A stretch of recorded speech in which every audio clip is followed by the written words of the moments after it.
Hello Virgo, ako ulit. Tingnan natin kung ano ang dapat mong malaman Virgo. Pasensya na po pala sa background. Sa mga maririnig nyo sa background, nasa open area po ako. So, hindi ko po makokontrol yun. So, tingnan po natin kung anong dapat mong malaman Virgo. Virgo Collective.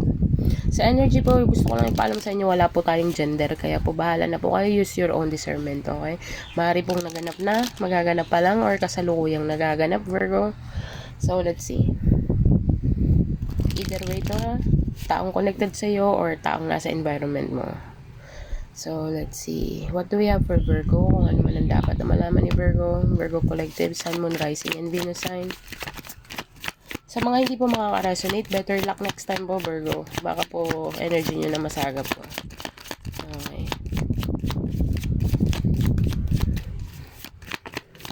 What do we have for our Virgos? What is this? Knight of Pentacles, Virgo. Offer, apology, or something. The Chariot card. Tell me more. Four of Wands, wow. Making amends. Okay, so sa nakikita ko the Queen of Pentacles at the bottom of the deck. So Virgo, sa nakikita ko dito, merong travel, opportunity, apology. There is a celebration is being here. Four of Wands, mission accomplished. Titingnan natin kung ano ang magiging. Parang nakita ko dito, bahay, sasakyan. Bahay, sasakyan. Okay. Bahay at saka sasakyan. Slowly but surely. Hindi ko alam kung anong plano mo. Okay, Virgo. But you are thinking about something here, something big. You know. Queen of Pentacles, I think you have enough resources or you will have enough resources. So, magkakaroon ka ng sapat na financial assistance regarding sa magiging, di ko alam kung ikaw ang Virgo na may sasakyan na, baka gusto mong i-upgrade or baka gusto mo pang bumili ng isa or baka gusto mo magpa-renovate ng bahay or gusto mong magpagawa ng bahay or something in that line. Okay, with the Queen of Pentacles is being here, you are being guided or guided ka or may gagabay sa iyo financially. Okay. Bago ka pag nasa time na ma-reach mo tong sasakyan at saka bahay, you are already stable. I don't know, hindi ko alam kung nako-confuse kasi sinasabi ko. Sometimes Virgo, gusto ko lang ipaalam sa inyo na sometimes nagsasalita ako ng nakakalimutan ko agad. So, bear with me. Okay. Pagpasensyahan nyo na ako. Basta, yun na yun. Kung ano yung sinabi ko. Okay.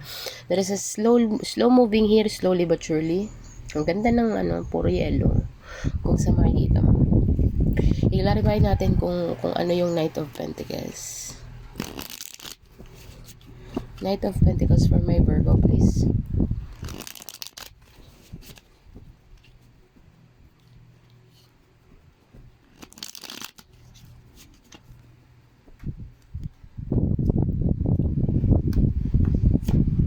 Three of Wands to the Four of Wands. As I said, nagpaplano ka dito. Meron kang pinaplano, Virgo. Queen of Pentacles again. Okay. So, you are moving ahead into, hindi ko alam kung meron kang mga opportunity na parating, Virgo. Like, mahuhulog lang sa harapan mo. Like, opportunity after opportunity after opportunity, Virgo. Okay. But at the same time, you are stuck mentally. Don't do that, Virgo. Pwede kang mag-standby sa stuck. Pwede kang mag-isip kasi Virgo is a thinker. Mga maisip ang Virgo, malalim sila mag-isip, cause and effect. Sa kakaisip nila, namimiss na nila yung mga small details na kung asan yung mga details na importante, yun nang nakakaligtaan. Like, you know what I mean? Just go with the flow, Virgo. Huwag kang mag-standby dito sa stuck mentality, or maybe you are stuck physically, mentally, emotionally. I don't know kung saan ka stuck, pero may plano ka.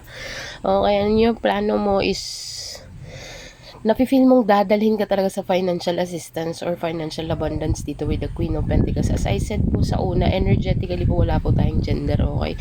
But Virgo, it's slowly but surely, okay? Kung ano man yan para sa'yo. Kung ano man yung pinaplano mo, na alam mong pakaramdam mo na you're going to be stable, okay? Kaso lang stuck at the moment, I don't know why, pero relax ka lang. Ace of Wands, relax ka lang, pre. Kung ano yung nakapangalan sa'yo, para sa'yo talaga yun. Okay. So, kung nasan ka man ngayon, kung feeling stuck ka man, just trust the process. Okay. Everything is on time, Virgo. Alam mo naman si God, perfect timing lagi yan. Okay. So, God's timing is always perfect. So, mag-rely na lang tayo sa quote na ganun.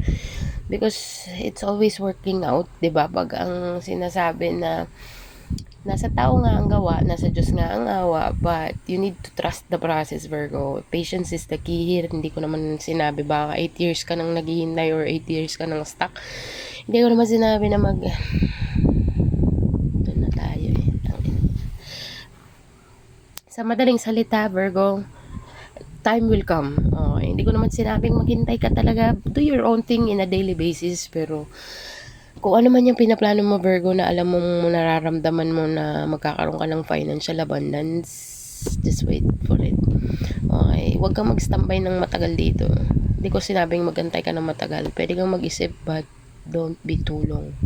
Huwag mong istambayan. Alam ko nagbe-baby step ka kasi to baby step para sa akin, slowly but surely, step one by one, step one by one, and you're going to get there. Okay. Ma-achieve mo ang Queen of Pentacles na to. Sabi ko po, wala po tayong gender sa energy, okay? So, yun ang nakikita ko dito, Virgo. Feeling stuck, feeling mentally stuck, feeling mentally something. But everything will work out just fine. If you know, kung alam mo sa sarili mo na nagbe-baby step ka, na merong progress kahit pa paano. Okay? Because dadalhin ka nito sa Queen of Pentacles energy. Okay? Kung ano man yung pinaplano mo, it's a positive thing. Tanggalin mo lang yung mga negative mo. Hindi ko sinabing tanggalin mo talaga na lahat. What I mean is, ang Virgo kasi is maisip. Iniisip nila every detail. Meron namang Virgo na go with the flow, but meron kang Ace of Wands pre. So, hindi ganun kadali na masasabi ko, don't worry, be happy, hindi ko naman pwedeng sabihin gano'n kasi ang inaano ko lang dito is reality. Kumbaga, kung feeling stuck ka, Virgo, it is what it is, but your time will come. Yun lang ang masasabi ko, okay? At least alam mo sa sarili mo na meron kang plano, alam mo sa sarili mo na hindi lang puro plano, meron kang baby step na tinitake. So, yun na yun, okay? Virgo, stuck ka mentally, physically. Huwag mong stambayan, Brad. Basta alam mo sa sarili mo na you are going to be in the Queen of Pentacles energy. That's for sure, okay? Kasi kung ano yung nakapangalan sa'yo, hindi pwedeng mapunta sa iba yun. Alam nga naman na nagpangalan sa'yo si Lord ng cheque. Tapos pagbagsak sa baba, pag send niya, iba ang tumanggap. Hindi pwede yung pre. Okay. So, kailangan pa rin ng perma mo, kailangan ng something mo na as ikaw. Kaya nga, meron tayong tinatawag na fingerprint na iba-iba, di ba? Ang galing talaga ni Lord. So, let's see with the Chariot card, Virgo. Chariot card. 9 of Wands. 10 of Wands. Wow. 6 of Cups. And the Wheel of Fortune. Okay. Pero sa nakikita ko sa second row, okay. Feeling heavy. Okay. When you are thinking something about the past. Meron kang sometimes, but you are moving forward anyway. Okay. Alam mo ba yung tipong nagbabiyahe ka, tapos may naiisip ka, habang nagbabiyahe ka, kung ano yung iniwan mo. Hindi ko po alam kung makaka-resonate po to sa Virgo pero majority, bahala po kayo. Para po sa mga Virgo na hindi maka-resonate, better luck next time mo. Yung feeling na nagta-travel ka tapos iniisip mo yung mga iniwan mo, pre.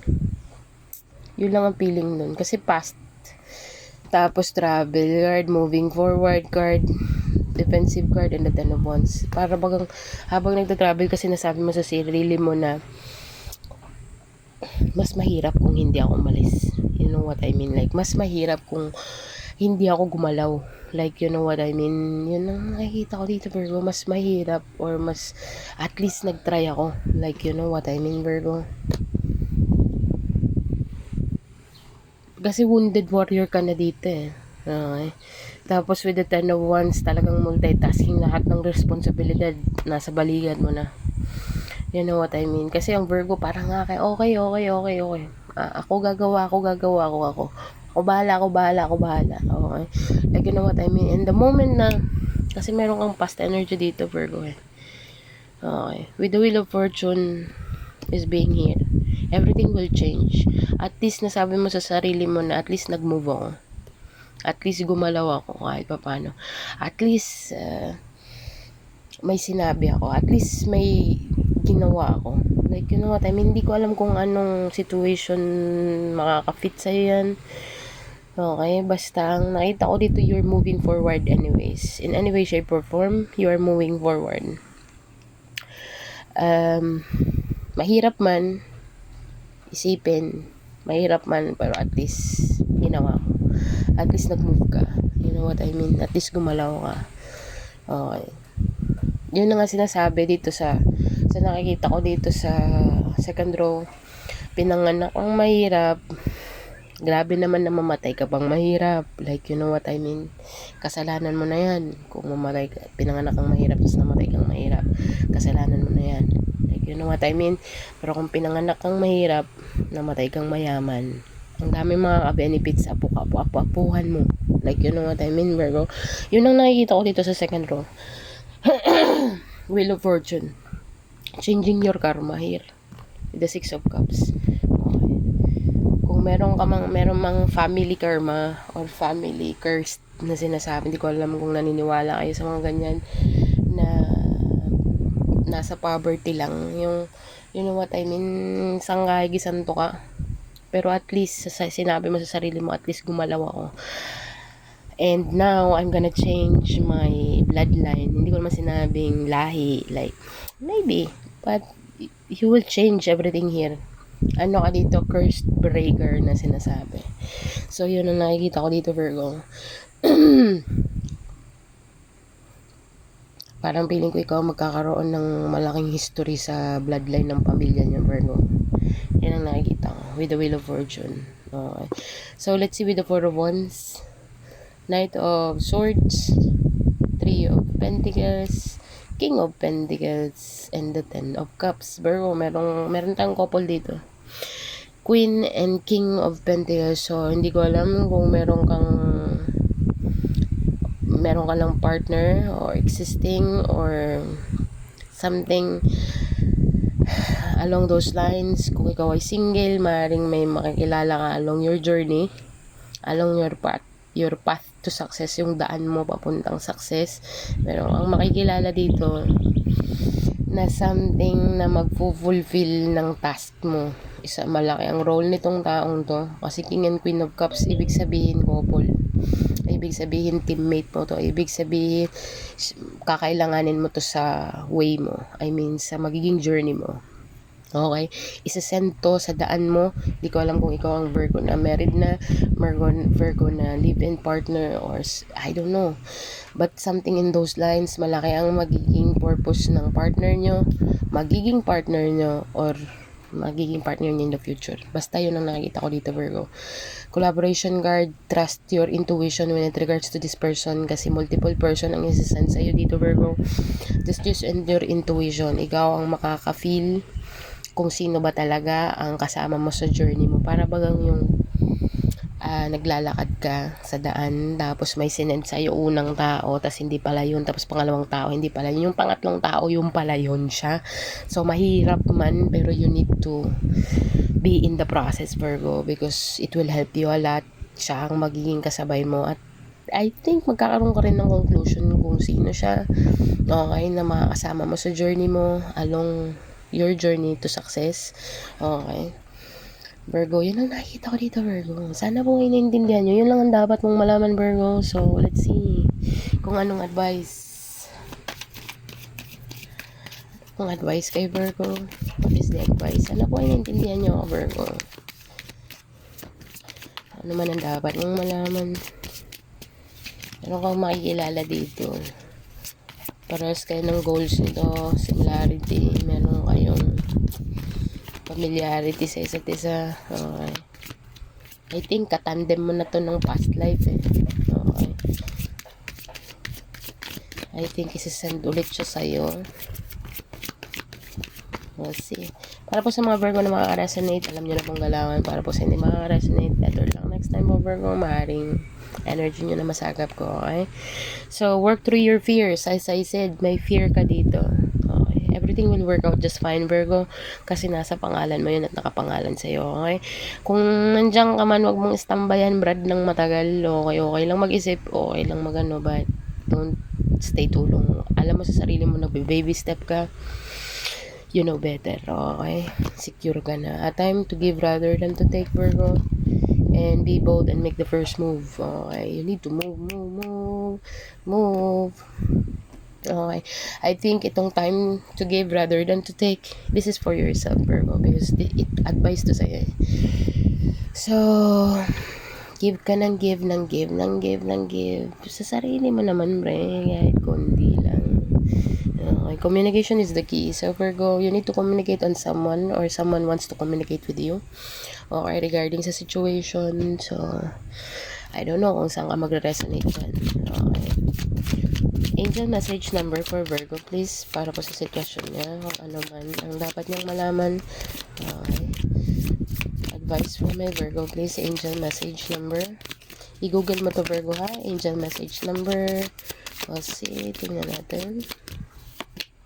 You have 10, 5, 1. 1051, Virgo. Google mo siya.